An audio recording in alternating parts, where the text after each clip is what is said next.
L'une des pires scènes de méchanceté auxquelles j'ai pu assister de toute ma vie s'est déroulée il y a de cela quelques années quand j'ai perdu mon oncle, le grand frère de ma mère. Il vivait aux États-Unis et il est venu en vacances au pays. Malheureusement, il a perdu la vie en étant au pays. Il se trouve que suite à son décès, les personnes qu'il considérait comme étant ses personnes de confiance, ses amis proches dans la diaspora, se sont organisées pour voler littéralement tout ce qu'il possédait. L'histoire que je vais vous raconter aujourd'hui peut s'apparenter à un film et pourtant elle est réelle. On parle très souvent du fait que la pauvreté en Afrique corrompt les gens et que les gens sont prêts à faire certaines bassesses pour gagner un peu d'argent. On parle très peu de ce que les gens dans la diaspora font. Et dans cette vidéo, on va mettre tout ça à nu.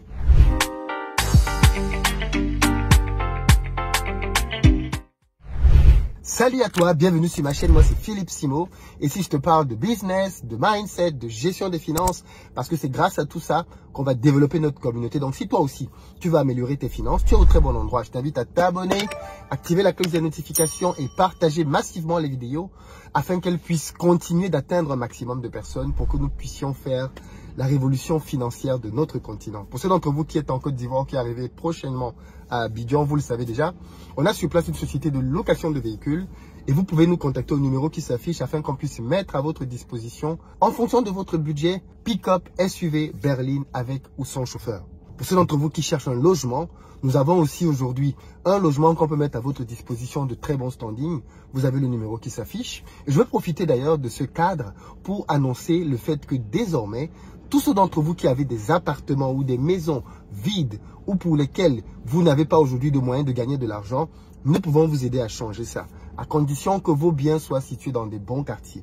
Si vous êtes au Cameroun, vous êtes au Sénégal, vous êtes en Côte d'Ivoire, vous êtes au Bénin, vous êtes au Togo, vous êtes au Mali, vous êtes au Burkina, bref, dans l'essentiel des pays francophones, vous nous contactez au numéro qui s'affiche pour nous donner des éléments concernant votre bien et derrière, nous, on va faire une étude pour valider si ce bien peut entrer ou pas dans notre parc. L'idée pour nous, c'est d'avoir dans les principales capitales d'Afrique francophone dans un premier temps. Mais ensuite, on va aller dans les capitales anglophones, Nigeria, Ghana, Afrique du Sud, ainsi de suite, pour proposer des biens de très bonne qualité là-bas aux entrepreneurs qui voyagent, simplement afin qu'ils puissent avoir des endroits de très bon standing pour avoir des séjours agréable. Donc ceux d'entre vous, si vos appartements sont vieux, ça ne pose pas de problème. La principale condition, c'est qu'ils soient dans de bons quartiers. S'ils sont dans des bons quartiers, vous nous contactez et on va étudier la faisabilité du projet. Même s'il y a des travaux à faire, nous pouvons supporter sur nous les travaux de rénovation et même d'aménagement à condition que le bien corresponde à ce qu'on cherche. Et derrière, on peut avoir une entente, bien évidemment, au niveau des possibilités de partage de gains. Dans tous les cas, le numéro s'affiche. Contactez-nous et partagez l'annonce parce que je pense que ça peut aider vraiment des gens à se faire des compléments de revenus. Alors, le thème d'aujourd'hui est très important et je vais vous parler là d'une histoire personnelle. J'ai commencé à vous raconter dans une précédente vidéo comment mon oncle, vivant aux États-Unis, qui avait quitté la maison depuis très longtemps, musicien de talent, a perdu la vie de manière tragique pendant ses congés au Cameroun. Je vous ai raconté comment ce drame-là a secoué ma famille et comment est-ce que d'ailleurs ce drame-là avait divisé aussi une partie de ma famille. Parce que suite à cela, il a été question d'empoisonnement. Si vous n'avez pas vu cette vidéo, je vous invite vraiment à aller la voir parce qu'il y a des éléments ici que vous ne comprendrez pas bien si vous n'avez pas vu la précédente vidéo dans laquelle je parle de l'empoisonnement que ma mère a fait à son propre frère. Donc allez voir cette vidéo. Alors aujourd'hui donc, je voulais continuer simplement les conséquences de ce décès-là. Quand il est décédé, dans ces circonstances tragiques, ma mère a eu le réflexe de prévenir ses amis dont elle avait les contacts aux États-Unis pour leur dire la triste nouvelle. Il faut savoir que ce genre de choses, de toutes les façons, quand quelqu'un décède, la nouvelle va très vite. Donc les gens ont très rapidement su qu'il était décédé. Mon oncle, avant de venir au Cameroun en vacances, avait laissé sa Lincoln Navigator à une de ses très bonnes amies aux États-Unis. Il la lui avait laissé, un peu comme quand je voyage ici, je vais à plein d'endroits, je peux laisser ma Tesla à quelqu'un de confiance. Tu ne laisses pas ta voiture à n'importe qui. Je peux laisser ma Tesla à quelqu'un de confiance. C'est ce qu'il avait fait. Il a laissé sa voiture à quelqu'un de confiance en plein hiver en lui disant, s'il te plaît, réchauffe-moi le moteur de temps en temps. Et donc, derrière, bien évidemment, comment il a fait d'ailleurs? Parce que je pense que c'est important de vous raconter cette parenthèse, que vous compreniez pourquoi est-ce que les gens peuvent être criminels. Mon oncle n'est pas né avec une figure en or, je viens d'une famille très pauvre. C'est vraiment quelqu'un qui est parti à l'aventure, qui s'est beaucoup battu, débrouillé et qui est parvenu dans sa débrouillardise à s'en sortir avec un talent certain dans la musique. Et donc, en tant que musicien, il faisait des tournées, mais ça ne l'a pas rendu riche. Ça lui permettait de vivre effectivement confortablement, mais il n'en était pas riche. Donc, avec cet argent-là, il parvenait justement à tenir les deux bouts. Il n'était pas à plaindre. Mais il va lui arriver un drame qui va changer sa vie. Le drame survient alors que dans une tournée, alors même qu'ils sont en pleine tournée, dans un hôtel d'une grande chaîne d'hôtels américains, il va avoir un accident. Pour vous faire simple, mon oncle avait un diabète très avancé. Et il faut savoir que quand vous avez un diabète très avancé, vous êtes sujet malheureusement à certaines choses, comme par exemple des risques beaucoup plus avérés d'avoir un AVC, mais aussi le fait que vous êtes de moins en moins sensible au niveau de vos terminaisons nerveuses. Et c'est ça qui va causer la perte de mon oncle. Il va être dans une chambre d'hôtel, suite à un concert un soir, il va rentrer très fatigué, il va se couler un bain qu'il voulait bien évidemment tiède, mais le système de chauffage de l'hôtel avait un problème. Donc plutôt que de lui faire un bain tiède tel qu'il l'avait programmé, le bain va être bouillant. Et lui, il va venir dans la baignoire et il va plonger ses pieds dedans. Malheureusement, comme je dis, étant atteint d'un diabète avancé, il ne va pas ressentir tout de suite la véritable température. Donc il va rester les pieds dedans pendant un certain moment. Et il raconte que quand il va finir par ressentir la douleur quelques minutes après, ça va être horrible. Il va essayer de sortir de la baignoire tant bien que mal. Il dit que des bouts de sa peau tombaient au sol, tellement il avait été brûlé à un stade très profond. Il va aller à l'hôpital et pendant qu'il est à l'hôpital, il va devoir se faire amputer d'une jambe. Pour que vous compreniez à quel point c'était grave. Il va faire plus de 6 mois à l'hôpital. 6 mois à l'hôpital. La chaîne d'hôtel va lui proposer une indemnisation. Ses avocats vont lui dire qu'il peut obtenir beaucoup plus. Il va aller au tribunal. Et du tribunal, donc, il va gagner un procès qui avait d'ailleurs fait un peu de boucan à l'époque, dans lequel il va gagner, je ne sais plus combien de millions de dollars. Il va gagner un peu d'argent avec ce procès-là. Et donc, à partir de là, avec le handicap qu'il a, ça va changer complètement sa vie. Il ne peut plus faire la musique comme avant. Et maintenant, il va devoir tout changer autour de lui, sa maison, les gadgets, remettre des ascenseurs par endroit pour pouvoir être à l'aise dans la maison. Et il va se faire fabriquer une prothèse, de telle sorte que quand vous le voyez debout, vous ne pouviez pas imaginer qu'il avait un problème. Il fallait qu'il vous dise qu'il a un problème pour que vous sachiez qu'il a un problème. Mais s'il ne vous disait rien, vous ne pouviez pas deviner qu'il avait un problème. Il se trouve donc que, de cette période-là, il va donc avoir cet argent et il va s'acheter une Lincoln Navigator. Vous pouvez voir sur internet quel type de véhicule c'est. C'est un gros véhicule américain, un gros SUV qui coûte bien cher, plus de 100 000 $ à l'achat. Et il va bien le customiser pour lui justement qui avait un handicap. Par exemple, je sais qu'il avait mis une rampe qui faisait que quand il voulait sortir de la voiture, il faisait sortir la rampe afin d'avoir un endroit où il peut poser son pied avant de toucher le sol pour avoir justement un niveau intermédiaire. Toute cette customisation fait que le véhicule coûtait plus de 150 000 $. Donc le véhicule était une petite fortune. Le véhicule donc venait d'arriver quand il va le laisser à la dame pour venir au pays. Donc quand il va mourir, ma mère va donc annoncer à ces gens aux États-Unis qu'il est décédé.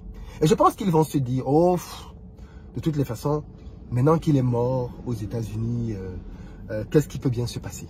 Petite parenthèse, c'est que en faisant ces vidéos sur mon oncle, je suis reparti sur internet pour voir s'il n'y avait pas des choses sur lui. Et je suis tombé sur une photo dans laquelle il était présent, lui, tout seul, vous pouvez la voir là. Mais une deuxième photo dans laquelle il est en train de manger avec quelqu'un qui s'appelle Jojo Kuo, apparemment qui est très connu. J'aimerais bien rentrer en contact avec ce monsieur, parce que je vois qu'ils ont à peu près le même âge, et de ce que je vois, il devait être assez proche. Ce monsieur, apparemment, c'est un grand artiste, et j'aurais aimé discuter avec lui pour en apprendre davantage sur mon oncle. Donc, si vous connaissez ce monsieur, vous pouvez, au mail qui s'affiche actuellement, me contacter et me donner des éléments pour que je puisse rentrer en contact avec lui. J'aimerais vraiment discuter avec lui parce que je pense qu'il va m'apprendre certainement énormément de choses par rapport à la vie de mon oncle qu'au final, j'ai très peu connu. Donc c'est vraiment un appel, tous ceux qui sont aux États-Unis, tous les Camerounais que vous connaissez, qui sont dans l'univers de la musique, de ce que je vois, Jojo Kuo a joué avec Manu Dibango, avec Richard Bona, donc c'est quelqu'un qui est aux États-Unis, qui doit être très connu. Donc je pense que vous pouvez retrouver ce monsieur. Aidez-moi s'il vous plaît. Donc je reviens donc à notre histoire. Il va donc avoir cet accident et il va donc laisser sa voiture pour venir au pays. Quand il va donc décéder, ma mère va annoncer la nouvelle à tout le monde et on pense que les gens se sont dit, bon, ce sont des gens là-bas au pays, des villageois, qu'est-ce qu'il peut bien venir faire ici? Et à partir de là, ses proches, son meilleur ami était un Nigérian. La dame à qui il a laissé la voiture, c'était une Camerounaise, une Bassa, comme lui. Mon oncle était Bassa. Et ils vont se repartir les biens. La dame va garder la voiture, telle va garder ceci, telle va garder cela. Ça, c'était ignorer qui était ma mère. Ma mère, c'était une femme... Rien ne lui faisait peur. Ben vraiment rien. Elle avait vraiment un vrai sang de femme Bassa. Ma mère, ne parlant pas un mot d'anglais, a décidé qu'elle va aller aux États-Unis chercher les affaires de son frère. Donc, du jour au lendemain, elle débarque aux États-Unis et tout le monde est choqué de la voir là. Mais d'où vient-elle? Elle est venue chercher les affaires de son frère. Elle va donc aller à la justice pour ouvrir un procès, pour pouvoir légalement récupérer les effets de son frère qui n'était plus marié, il avait divorcé et il n'avait pas d'enfant. Donc, l'héritière légitime, c'était ma grand-mère, sa mère. Donc, elle avait les papiers qu'il fallait bien, le mandat qu'il fallait pour aller récupérer les effets de son frère. Mais cette histoire qu'elle pensait simple va lui bouffer 3 à 4 ans de sa vie. Tellement c'était compliqué avec la justice américaine. Il n'était pas citoyen américain, il ne voulait pas être naturalisé américain. Et donc, heureusement, parce que s'il avait été américain, le gouvernement américain, bien évidemment, aurait pris certainement une bonne partie de ses biens. Mais n'étant pas américain, il ne pouvait pas. Donc, du coup, elle arrive là-bas. Et quand elle arrive là-bas, on commence par la voiture. La dame qui avait la voiture, maman lui demande la voiture. La dame dit que non, qu'elle ne peut pas remettre la voiture parce que mon oncle lui avait laissé la voiture parce qu'il lui devait de l'argent. Pardon, oui. Elle dit que mon oncle lui devait de l'argent. Quel argent? Elle dit que mon oncle lui devait de l'argent et c'est parce qu'il lui devait de l'argent qu'il lui a laissé cette voiture-là. Avec pour but que cette voiture serve de gage pour le jour où il viendra rembourser. Maman lui dit, mais qu'est-ce que tu racontes? Il t'a laissé la voiture pour que tu chauffes le moteur. Il nous a dit ça. D'ailleurs, voici le double des clés. Comment quelqu'un te laisse la voiture en gage et il garde une partie des clés? Et après, il te laisserait la voiture. Tu dis qu'il te doit combien? Elle dit 50 000 $. Elle dit, il te donne une voiture qui vaut plus de 150 000 $ pour une dette de 50 000 $. Ça fait sens. Et en plus, dans son compte bancaire, il avait largement de quoi te payer tes 50 000 $. Ça ne fait pas sens. La dame signe l'Indien qu'elle ne remet pas la voiture. Donc, on va au tribunal. Le tribunal ordonne que la voiture soit saisie. La dame prend la voiture. Une Camerounaise, Bassa, elle prend la voiture. Elle refuse l'injonction du tribunal. Elle envoie la voiture à sa fille qui est dans un autre état. Et elle dit qu'elle ne sait pas où est la voiture. Elle dit que la voiture est perdue. Écoutez la malhonnêteté.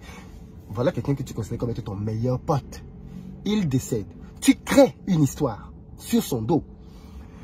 La justice s'en mêle et t'ordonne de remettre la voiture. Tu dis que la voiture est perdue et tu donnes ça à ta fille qui est dans un autre état. Malheureusement, il y a toujours des gens qui se racontent. Donc, du coup, la nouvelle va parvenir en disant à ma mère qu'en fait, non, la voiture n'a jamais été perdue. La voiture est ici dans tel état. C'est sa fille qui roule avec. D'ailleurs, sa fille organise une fête pour fêter sa nouvelle voiture. Le jour de la fête, ma mère va arriver là-bas avec la police. Oui, méfiez-vous des femmes, méfiez-vous des Bassa. Ma mère va arriver là-bas le jour de la fête avec la police. On va trouver la fille dans un centre commercial. Elle avait garé la voiture pour aller faire des courses. C'est le soir qu'elle recevait les invités. Quand elle va ressortir, la voiture n'était plus là. Ma mère va venir avec la police, on va prendre la voiture, on va partir avec la voiture. Je ne sais pas ce qu'elle a présenté aux invités le soir là, comme voiture de fête. Mais voilà ce que les gens peuvent faire. Son meilleur ami nigérien est venu dans la maison et il a dépouillé la maison. Soit disant, il a vidé la maison pour mettre les effets de mon oncle dans un basement, dans un endroit, dans un local.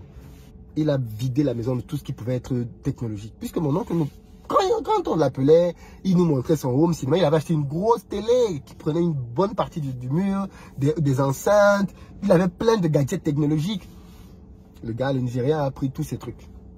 On demande, mais où est le home cinéma? Il dit que non, lui n'a pas trouvé le home cinéma à la maison. On demande, mais voilà les photos, il y a le home cinéma dans la maison.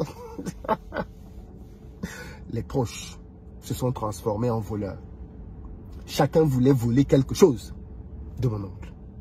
Chacun d'entre eux voulait voler quelque chose de mon oncle.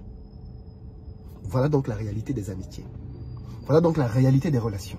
Voilà donc la réalité des gens avec qui on peut passer du temps et on pense qu'on est en confiance à leur côté. Voilà le type de plan qu'ils fomentent dans notre dos. Cette histoire-là m'a beaucoup instruit sur les amitiés et sur le sens des amitiés.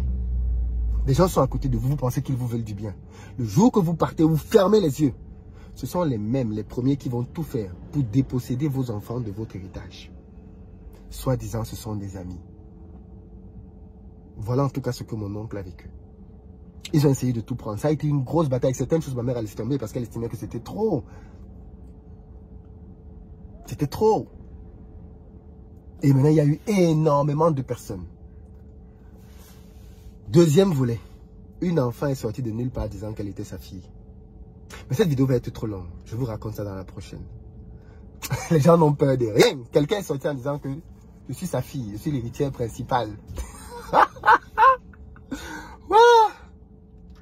Non, vraiment, les gens sont forts.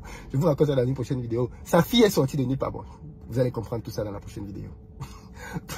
Partagez dans les commentaires ce que vous en pensez. Très bientôt.